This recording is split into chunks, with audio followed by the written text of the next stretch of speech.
Bakunzi ba Rwanda Gospel TV baje kubasuhuza mu izina ry'umwami wacu Yesu Kristo, kandi mbifurije umunsi mwiza w'amashami bitewe nuko wizera. Rero uyu munsi ni umunsi wacu 36 ku masengesho yacu y'iminsi 40. Turagamo turagana ku musozo dushima Imana kubw'imirimo myiza Imana yakoze muri aya masengesho. Rero nagira ngo tangarize kandi mubwire inkuru nziza, mubwire ngo Yesu aje ahuri. Iki cyari igihe shaka kuvuga igihe Yesu yinjiraga mu Yerusalemu, abantu bagafata amashami y'ibiti n'ibitenge byabo n'imyenda yabo, Yesu akanyuraho igihe yaramaze kurekurikirana cy'indogobe. Ndakwifuriza yuko Yesu yaza ahuri, ndakwifuriza yuko Yesu yagendana nawe uyu munsi mu izina ry'umwami wacu Yesu Kristo. Reka tubahe dusenge Imana mbere yuko tuganira ijambo ry'Uwiteka umwami Imana ry'umunsi. Mana ya Abrahamu na Isaka na Isiraheli, nongeye kuzamura izina ryawe ngushimira kuruwera. Uri Imana ikomeye, urahambaye kandi uri byose muri byose, data wera. Mwami wanjye kuri uyu munsi wa 36, nyemera nsabira umugisha buri wese uteze amatwi ijambo ryawe. Nyemera nsabira umugisha buri wese mwami Imana uri musenga amasengesho. Nyemera nsabira umugisha Uwiteka mwami w'abami, wari we wese wafashe umwanya we akaza imbere y'Uwiteka mwami Imana. Imana mu ijuru mu umugisha utsindagiye kandi ucugushije, ahabwe umugisha uva kuri wowe kandi agubwe neza muri byose. Nyiringabo Imana, turimo twitegura umuzuko w'umwami wacu Yesu Kristo.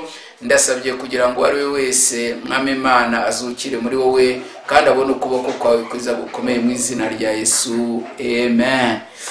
Rero turasoma ijambo ry'Imana muri Yohana ibice byaho 12. Yohana ibice 12 umurongo waho, reka duhere ku murongo wa 13 cyangwa wa 12, avuga ngo bukeye abantu benshi bari baje Yerusalemu gutegereza iminsi mikuru, bumvise yuko Yesu azayo, benda amashami y'imikindo bajya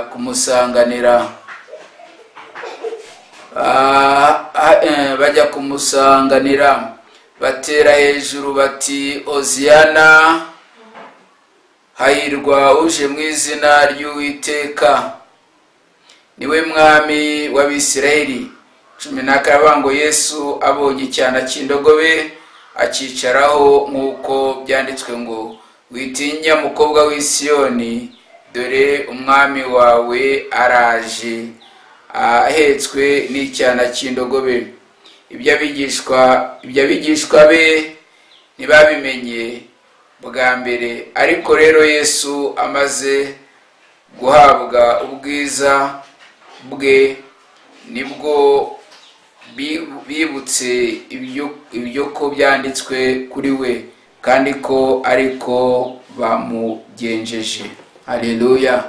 Ahangaha cyari uyu munsi amadini amwe yizerera kuvuga ngo ni umunsi w'amashami, cyangwa se no munsi abantu bari bategereje Yesu yinjira mu Yerusalemu. Nijye abantu bafite umunezero udasanzwe.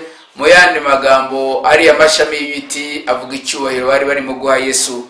Ari amashami y'ibiti barambitse mu muhanda avuga icyubahiro bahaga Yesu aho yagombaga kuza yinjira mu Yerusalemu.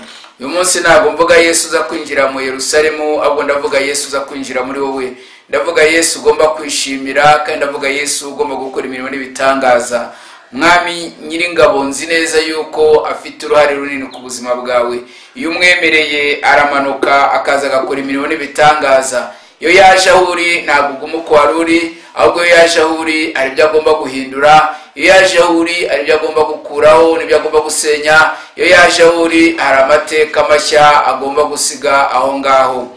Rero ndagira ngo ukangure wowe uri mu nyumva muri aka kanya. Birashoboka ko uri muhura n'ibibazo bikomeye, birashoboka ko uri muhura n'ingorane mu buzima bwawe, ariko emera Yesu aze aho uraze ku buzima bwawe. Birambira neza ngo nukingura umutima wawe ukatura n'akanwa kawe yuko Yesu ari umwami Yesu azaza yinjire mu mutima wawe. Ndakwifuriza kugira ngo Yesu yinjire mu mutima wawe. Reka Yerusalemu ibe umutima wawe. Yesu aze muri wowe kandi akora ibintu bitangaza. iyo wahuye na Yesu ntabwo ubuzima bwawe buguma uko bwari buri. Rero n'ab'i Yerusalemu bari banezerewe yuko Yesu yari yaje abasanga, bafata uwo mwanya wo kunezererwa, bafata uwo mwanya w'umugisha, bafata uwo mwanya bari bakiriyemo amahoro yo kugira ngo Yesu aze mu buzima bwabo, ababere urumuri, ababere ubuhungiro, ababere ubutabazi, ababere imbaraga, ababere ubutsinzi muri icyo gihe kitari kiboroheye. Reka nongere mwibutse ko icyo cyari igihe cyabanzirizaga igihe cy'urupfu rwa Kristo Yesu, byabanzirizaga igihe cyo kugira ngo Kristo adupfire kandi apfire ibyaha byacu. Yesu atanga ikimenyetso cyo kwinjira mu Yerusalemu ari umutima wawe.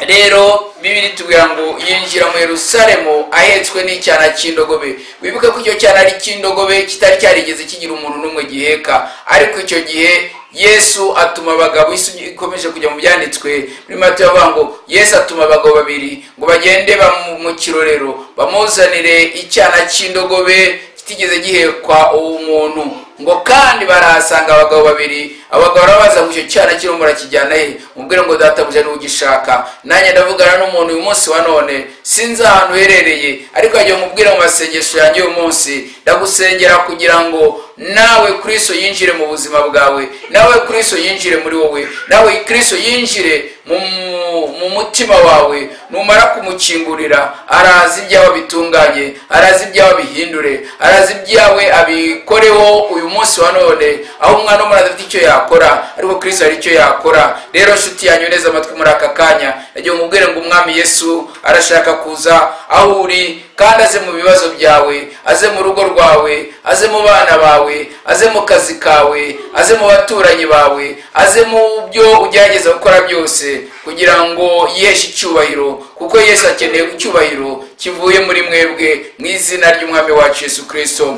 Nshuti yanjye, wowe uri aho ngaho, nagiye mubwire ngo nukingura Yesu, Yesu yiteguye gukora imirimo n'ibitangaza. Nukingura Yesu, Yesu yiteguye guhindura amateka yawe. Nukingura Yesu, Yesu yiteguye gukuraho imisozi n'udusozi byose byari biri mu buzima bwawe, byari biri mu mibereho yawe, mu byo harimo kunyuramo byose. Ukeneye Yesu kugira ngo agushoboze, ushobore kugera ku ntego no ku mugambi w'Imana yagambiriye ku buzima bwawe, mu izina ry'umwami wacu Yesu Kristo. Umugabo Bibiri arambwira neza ngo maze Yesu amaze ngo araza ahura n'umugabo bitaga Yayiro, wari umutware w'abasirikare, kandi ijambo ry'Imana rirambwira neza ngo muri ibyo bihe no muri iyo minsi no kuri iyo saha, ntabwo Yesu yari yigeze muri gahunda ze n'abigishwa be bigeze bamenya ku mugore wari maze iminsi ave imyaka 12 ave mugongo. Bibiri atubwira neza ngo muri icyo gihe Yesu ahanyuze, umugore aramaramaza aravuga ngo nimukoro ndaza gukira. Yesu yageze aho uri ushobora gukira, amukozeho. Bibiri atubwira neza ngo maze ngo